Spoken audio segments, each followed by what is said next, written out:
So, hi, my name is Helena Selder, and as mentioned, I'm a curator, and I work and I share an artistic directorship at Marboparken Konsthall. In Sundbyberg, it's just right outside Stockholm. It's like one commuter stop from the city central station. I initiated and have so far curated the Marboparken Lab, which is the original commissioning agency, or should I say inviting, collaborating agency for the PARK LEK project. And I was asked to say something about the interaction between the art institution and the PARK LEK project. How does an art institution like ours go about commissioning an art project like PARK LEK? What happened to the institution during the process? What does the institution do that keeps a project like this within the art context, and rather than it sort of moving away into activism or disappearing into municipal administration? I will also mention something about how PARK LEK became a platform for other artists that we wanted to work with. So PARK LEK as a possibility to other things. I should also mention that I'm also very happy to be in this collaboration, and it's very luxurious to have colleagues to discuss a project that you've been involved with and get perspectives. It's very rare. So a short background on our institution. So we are a semi-private public foundation. Our institution is located in a heritage park. This is an image from the 50s. It's designed by a very famous, or like in Sweden, famous landscape architect called Sven Hermelin. Our institution is located in this local heritage park, and you can see here the old chocolate laboratory where the institution is housed, the offices. The gallery space is underneath that grass lawn. We have educational spaces, a restaurant, etc. So this is our base. The city of Sundbyberg gives us a yearly subsidy. Our mission is broadly articulated as dedicated to research and visual art. It's really important for us to offer a program that is relevant in our local context, but we're really not obliged to in our sort of mission. Local politicians of all colors have in the past motivated the funding of Marboparken Konsthall as support of local cultural heritage, city branding, and now recently tourism. Anybody who knows how small this town is going to be a bit surprised by the tourism aspect. I say this because the idea to engage in a 4-year-long artistic intervention into a local planning process in a completely different part of town, part of Sundbyberg than we're located in, like the PARK LEK project turned into, it did not come from the city. This is us trying to find a relevant role within our local context, so we can have a leg both in the art context and in our city. So trying to be interesting in both areas and trying to find an interesting overlap. And so this, I try to apply this overlap thinking in Marboparken Lab, in the lab program. And it focuses on collaborative and process-driven artistic projects and practices. And we're careful not to decide project outcomes or duration of the projects beforehand. Behind every commission or invitation to collaborate on a lab project, there's a pairing of a local issue, a practice, and a set of partners that can help explore this issue. But there's not a detailed brief or a time frame. That means that we did not have a preconceived plan to rework parts of this map of Sundbyberg.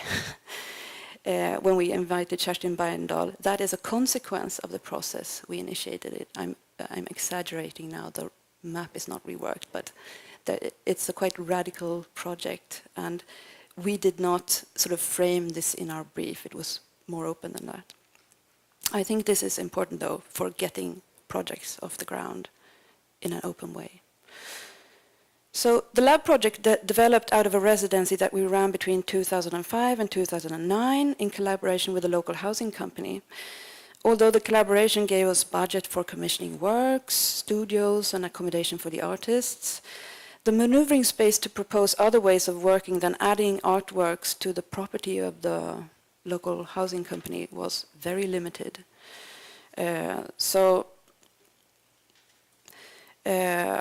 When we ended this collaboration, we took the opportunity to reimagine the residency into the lab projects program that would be strategically aimed at connecting artists, local stakeholders, and institutions with topical issues of local public space, city making, and local democracy. So during these years, Sundbyberg was the city with the highest growth rate in the country, at the same time being the smallest municipality in Sweden.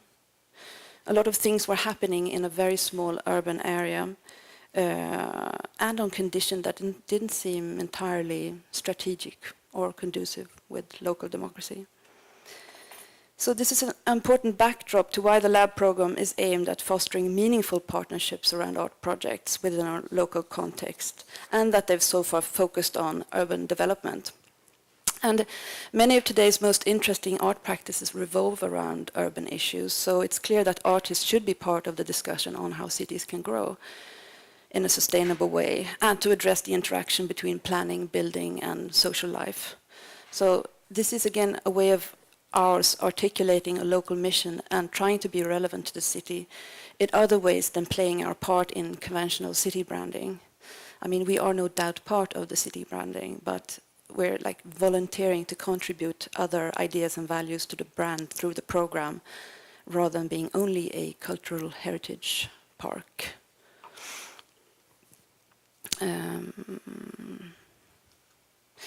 So since our parting ways with local housing company, there's no separate budget for the lab projects, unfortunately. Apart from our exhibitions budgets, so in that sense it is part of our exhibitions program, quite simply. At the same time, the lab program is a contrast to the rest of the gallery-based presentations that spatially has the Marabouparken Art Gallery as a starting point, and operates through a series of time slots spread out over the year in rhythm with seasons, school terms, etc. The lab program stretches the institutions geographically to wherever the artist goes and the partners are, and evolves through artist proposals, research periods, processes related to partners, but also timing in order to overlap with our gallery program when we feel the need to bring back certain aspects of the projects to a gallery-going, non-local audience. So these two facets of our program coexist and to a certain degree feed into each other, but move at very different speeds. So during the period 2010 to 2015, so the Parklet Project is 2010 to 2014, and our last lab project we ended in 2015. So 3 lab projects at the same time as we made about 17, 18 gallery presentations. So very different speeds. So we launched this new way of working collaboratively with artists and local partners with the Parklet Project. The invitation to Kerstin was formulated as an open brief to reflect on the use of green space in the city, to use Marabouparken as a starting point, and then to make connections to other green spaces. So the Commission didn't detail focus on specific areas or problems, but the process that then followed, led by Kerstin Bergendal, with the 2 municipal departments, Culture and Planning, quite quickly moved the project to the Hallonbergen and Ör areas in Sundbyberg. I think you will be talking more about this, so I'm not going to go into those areas at all. No. So to be clear, Kerstin's project included from the very start the heads of the different departments of the city and leading politicians. And this was something that was organized by us as a local institution. We had the possibility to call the mayor of Sundbyberg and ask him to be part of an art project. And the same went for the heads of these departments. So we were in our commissioning role for like a year and a half or so in relationship to the Park Lek project. And then from 2011, the commissioning role was taken over by the City of Sundbyberg and Public Art Agency Sweden. We, however, continue to be a partner of Park Lek for the duration of the project. Kerstin had a studio in our offices during these 4 years, and we continued our collaboration through exhibitions, talks and events. What happened to the institution during the process? There's a great quote by Gregory Chalette in Institutions and Its Imaginaries from the Chicago Social Practice History series, for which Mary Jane Jacob is an editor. In an interview with Gregory Chalette, he speaks of how he was teaching on a course of arts administration at the School of the Art Institute of Chicago. He set up a class where he promised students that they would travel to the edge of the known organizational universe where art, politics, and institutional planning converge. The course, I think, had more to do with self-organization and the setting up of cooperatives, but I still feel it could describe the feeling that the different partners of the Park Lek project had. I don't think any of us thought that a Swedish municipality would scrap their own development plan and publicly commit, which they did in City Council in 2014, to a new proposal and set of principles for urban development that had come out of an art project. The feeling I think that we all had was that we had been somewhere where we hadn't been before, and that the members of the expedition had very different views of what the findings really were. But aside from whatever conclusions can be drawn from the knowledge that art can in fact change methods and policies within local government, the Park Lek project has also influenced the way we work. We wanted to commission collaborations, and Park Lek set the lab program in a reciprocal mode of collaboration, sharing knowledge and passing on knowledge between artist and institution and partners. For example, the not deciding of outcomes beforehand was an ethos in the Park Lek project, insisted upon by Kerstin, and this is now part of the ethos of the lab program as such. As we have come to realize underway, the not deciding beforehand in itself is an interesting experimental way of working, but even more important, there can be no real collaborations, no real space for partners or artists to develop something if outcomes are decided beforehand in the commission itself. I was thinking myself that I should probably have spent more time thinking about the brief maybe for this presentation, but I just thought of it this morning. So, knowledge, questions, themes, and working methods that were explored through the Park Lek project have influenced or been taken up by the following projects. Because this going back and forth and accumulation of shared knowledge becomes a shared looking device through which you see the project. And for me as a curator, it also became a lens through which I started to see the program. This program of for example, our exhibitions program as well. So one of the things that happened was that I curated a group show called Hebig. Moving on. This Hebig show was curated around a presentation of the Park Lek project that was planned to take place in our exhibition space. So this was when we were no longer in a commissioning role, but partners to the Park Lek project. So in this exhibition, Kerstin was going to present her rereading of the Hallonbergen and area, but now we put it in a group show context. And the exhibition followed a phase in Park Lek where participants had been engaged in describing their areas and suggesting how it could be developed. So the title Hembygd is two words built into one, which roughly translates to home-built, heimat. I don't know a good English word for heimat. I don't know. And apart from Kerstin Bergendal, it featured artist Pavel Althammer, is Polish artist, Swedish artist Kati Brandelius, Anna Högberg, and Johan Tirén, Czech artist Katarina Žeda, and German artist Anna Witt, who all presented projects that had a starting point around ideas of neighborhood. We also organized a seminar in collaboration with Public Art Agency Sweden, where we gathered a lot of the Stockholm-based art projects that were engaged in urban development processes, both self-organized and commissioned projects, just to get an overview and to show that this is more or less a movement within contemporary art and not just scattered individual artists. After Hembygd, I invited one of the artists from the exhibition, Anna Witt, to create her own work within the Park Lek project.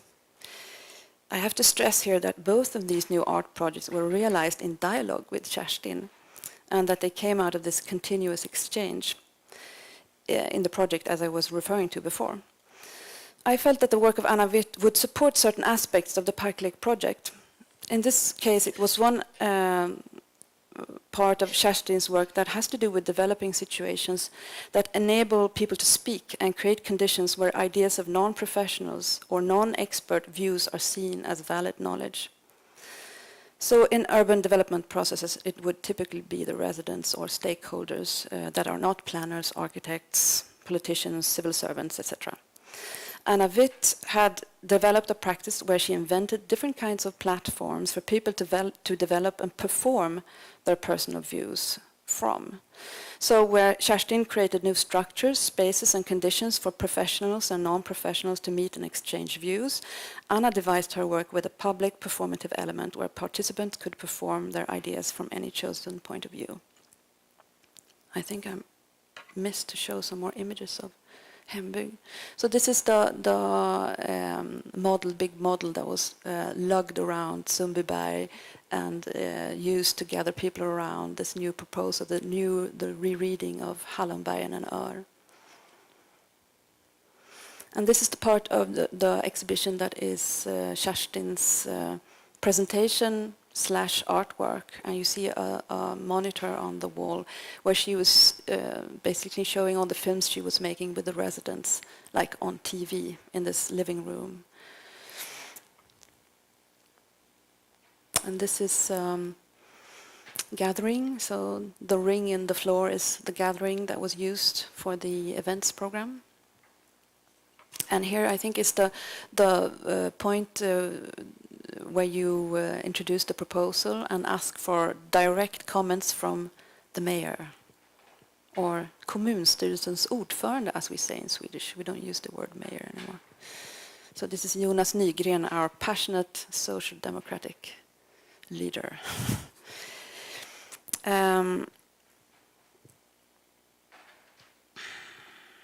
So I thought these practices, Anna Witt and Kerstin's, complemented each other well. And through the collaboration that ensued between Anna and Kerstin, we were able to dock Anna Witt's manifest project into the Park Lek project. Anna could, through this process of sharing, work with quite a big group of people right away. And these people were active in Park Lek, but they also led on to other people, just locals. It was, sorry. Yeah.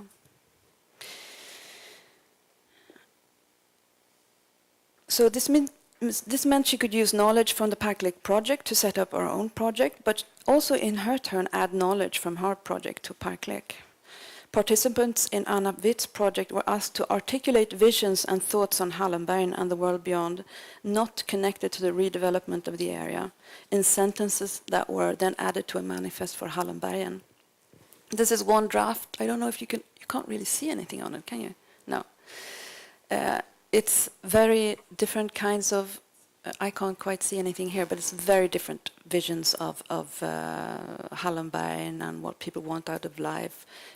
It's everything from, can you please fix the revolving door in the shopping mall, to let's spread feminism. Like, so, very different. And there was a very nice editing process when we tried to put everything in. It became very, very long.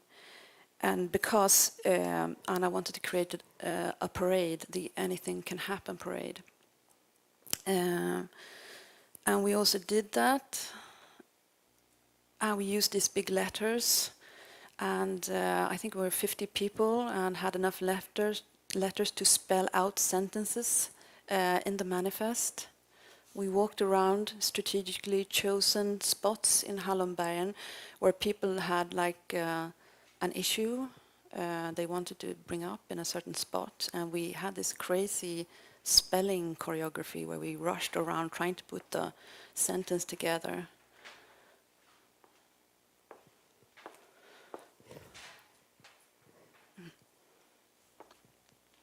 So this was a mess. It says, förstå gemenskapens kapital. Understand the capital of community. And we attracted like 8, 7, 9-year-olds along the way, because we also had this very youthful samba orchestra that in demo mode. So we were like a snowball rolling through Hallenbergen. It was a lot of fun. And this is a sentence that was left by a social field worker that then left, Hussein. This is what he tried to make people understand in Hallenbergen, understand the capital of community. Sorry, I have to rush on. So, and this way of knowledge on how to perform as a collective or stage a collective was later used in the PARK LEK project in like finishing events. So other aspects of the PARK LEK project continue to influence the lab program. So the last lab project we produced was called Participant Observers by Swedish artist Henrik Andersson. This was mainly a research-based project that didn't include participation, but picked up on something that became important in the PARK LEK project, which is local memory and a way of seeing sites as accumulations of stories, memories and facts. In this project, Henrik worked in a part of Sundbyberg where the Swedish Defense Research Agency, in Swedish Totalförsvarets forskningsinstitut, FOI. It's a governmental agency that is part of the Ministry of Defense. It had been placed in Sundbyberg from the 50s to the beginning of the 2000s.